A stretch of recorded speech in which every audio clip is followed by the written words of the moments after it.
Assalamualaikum warahmatullahi wabarakatuh. Selamat pagi teman-teman semua. Di kesempatan kali ini kita akan membahas tentang pluralitas masyarakat Indonesia. Baik, sebelum pembahasan dimulai, marilah kita buka kesempatan kali ini dengan bacaan basmalah. Bismillahirrahmanirrahim. Nah, setelah kemarin sebelumnya kita sudah membahas tentang mobilitas sosial, kali ini kita akan membahas tentang pluralitas masyarakat Indonesia. Nah, dalam pluralitas masyarakat Indonesia kurang lebih kita akan membahas tentang bagaimana keberagaman masyarakat Indonesia yang sudah sama-sama kita tahu Indonesia ini terdiri dari banyak suku bangsa, terdiri dari banyak bahasa, budaya, dan terdiri dari beberapa agama yang berbeda. Nah, di slide yang pertama ini saya mencoba untuk menampilkan sebuah foto. Ini ada foto Masjid Istiqlal dan Gereja Katedral di Jakarta, di mana dua bangunan ini saling berdampingan. Nah, dengan berdampingannya bangunan ini dijadikan sebuah simbol bahwa negara Indonesia adalah negara yang beragam, negara yang multikultural, negara yang mampu menjaga kestabilan negaranya terlepas banyaknya perbedaan di negara ini. Nah, samping itu memang kemudian kita sebagai masyarakat Indonesia mempunyai sebuah kewajiban sebagai warga negara, bagaimana menjadi warga negara yang mampu menjaga pluralitas di atas semua perbedaan. Nah, dalam pembahasan kali ini kita akan ada sekitar 7 pembahasan. Yang pertama adalah pengertian pluralitas, yang kedua adalah pengertian masyarakat multikultural, yang ketiga perbedaan agama, yang keempat perbedaan budaya, yang kelima perbedaan suku bangsa, yang keenam perbedaan pekerjaan, dan yang ketujuh mewujudkan masyarakat multikultural. Masuk ke pembahasan yang pertama, pengertian pluralitas. Kira-kira apa itu pluralitas? Pluralitas adalah keberagaman atau kemajemukan masyarakat di suatu wilayah. Di Indonesia, istilah pluralitas lebih kita kenal sebagai kebinekaan yang diambil dari kalimat Bhinneka Tunggal Ika yang mempunyai arti berbeda-beda tapi tetap satu.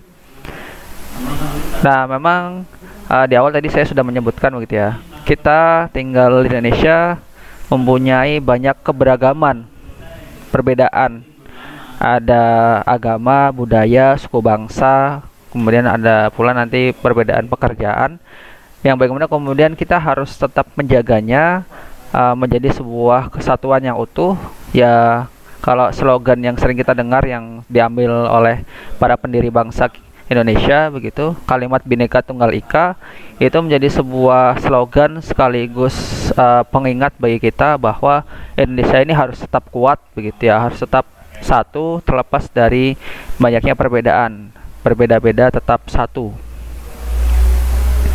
Nah, selanjutnya apa itu multikultural? Selain istilah pluralitas, kita juga menemukan istilah lain yang berhubungan dengan keberagaman, yakni multikultural. Multikultural berasal dari kata multi yang berarti banyak, lebih dari dua, dan culture atau kultur berarti kebudayaan. Masyarakat multikultural adalah masyarakat yang memiliki lebih dari dua kebudayaan. Masyarakat multikultural tersusun atas berbagai budaya yang menjadi sumber nilai bagi terpeliharanya kestabilan kehidupan masyarakat mendukungnya.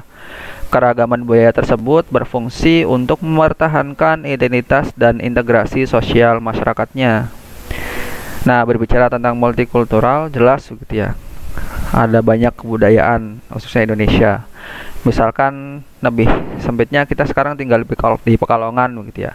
Pekalongan yang suku aslinya Jawa, kemudian ada pendatang dari wilayah lain yang berbeda suku bangsa, kemudian mewujudkan sebuah masyarakat multikultural karena beragamnya budaya di Pekalongan. Dan memang kita harus tetap berdampingan begitu ya, sehingga kemudian tetap identitasnya itu tetap ada, kemudian integrasi sosialnya tetap terwujud begitu ya, tetap terjaga kestabilan masyarakat. Nah, selanjutnya pembahasan tentang perbedaan agama.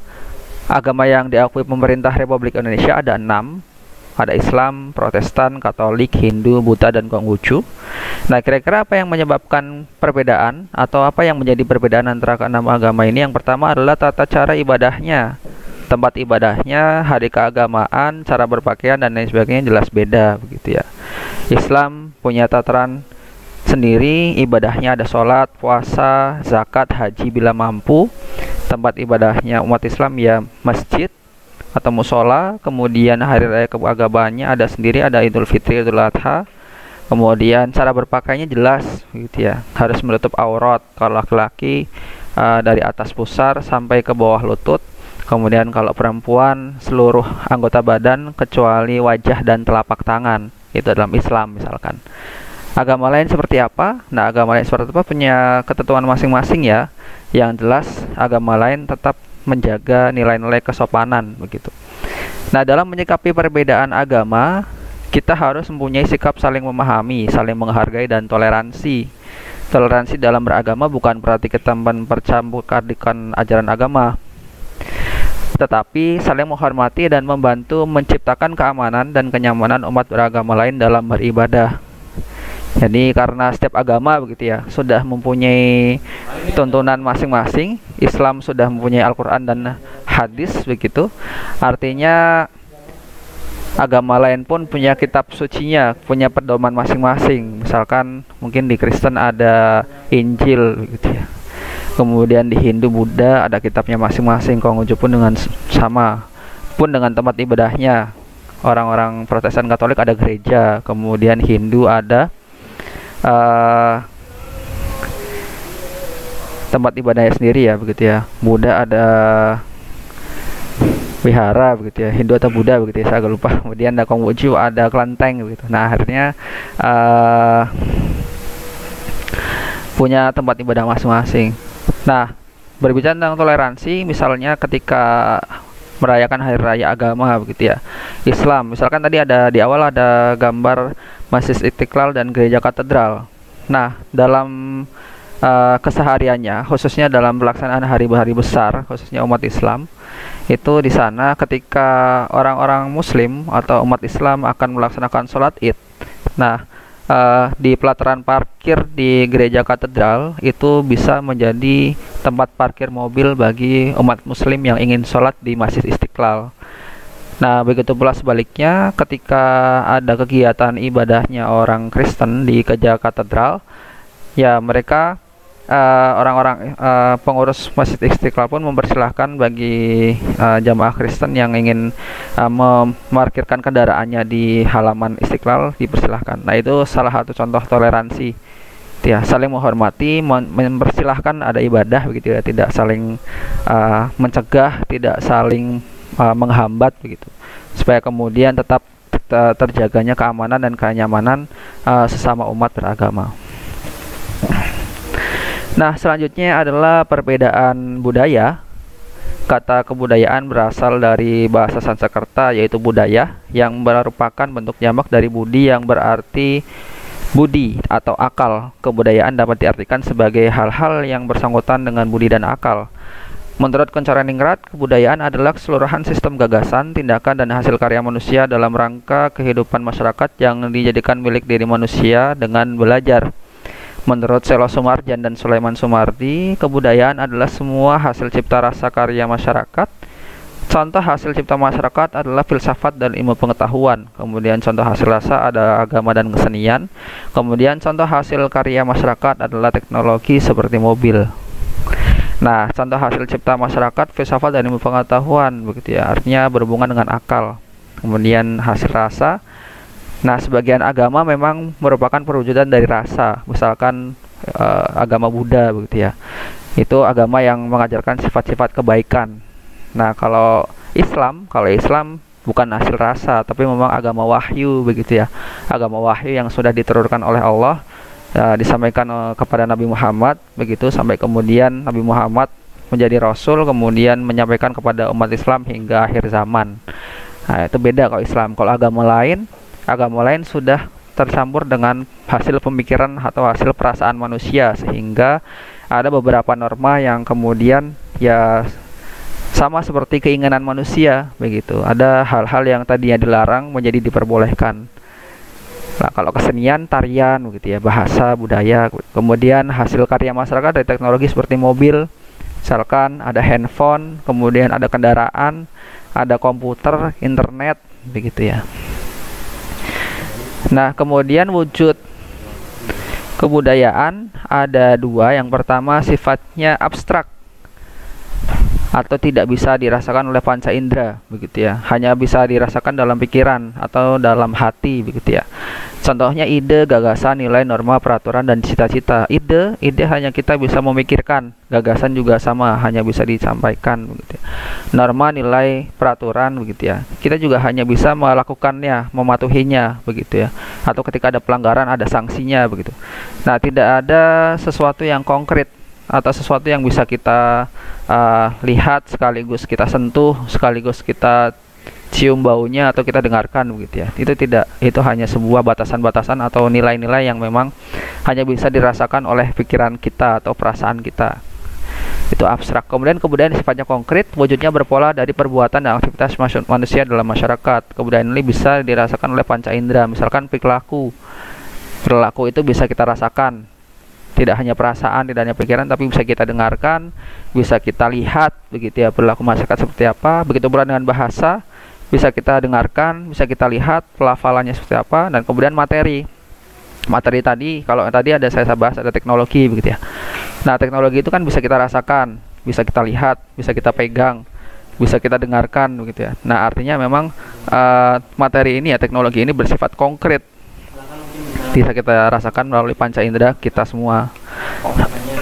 Nah, selanjutnya unsur-unsur kebudayaan menurut Clyde Clarkhon ada 7 unsur kebudayaan. Yang pertama, peralatan dan perlengkapan hidup manusia, ada pakaian, perumahan, alat-alat rumah tangga, senjata, alat-alat produksi dan transportasi. Yang kedua, ada mata pencaharian dan sistem ekonomi, ada pertanian, peternakan, sistem produksi dan distribusi. Yang ketiga, sistem kemasyarakatan, sistem kekerabatan, organisasi politik, sistem hukum, dan sistem perkawinan. Yang keempat, ada bahasa secara lisan maupun tertulis. Kemudian kelima, ada kesenian, seni rupa, seni suara, seni gerak. Kemudian ada sistem pengetahuan, kemudian ada sistem kepercayaan atau religi atau agama. Selanjutnya, penyebab perbedaan kebudayaan ada 3. Yang pertama, kondisi geografis. Indonesia terdiri atas ribuan pulau yang terpisah. Kondisi geografis tersebut mengakibatkan penduduk terisolasi satu dengan yang lainnya. Mereka kemudian mengembangkan pola perilaku, bahasa, dan kebudayaan yang berbeda. Kemudian pengaruh budaya asing. Indonesia terletak pada posisi silang antara 2 samudra dan 2 benua. Kondisi strategis tersebut menjadi daya tarik bagi bangsa asing untuk datang hingga menetap di Indonesia. Ada yang datang untuk berdagang, ada pula datang untuk menyebarkan pengaruh budaya dan agama yang dianutnya. Kemudian keadaan iklim. Kondisi iklim yang berbeda antar daerah menimbulkan kondisi alam yang berbeda sehingga membentuk pola perilaku dan sistem kebudayaan yang berbeda. Selanjutnya, perbedaan suku bangsa.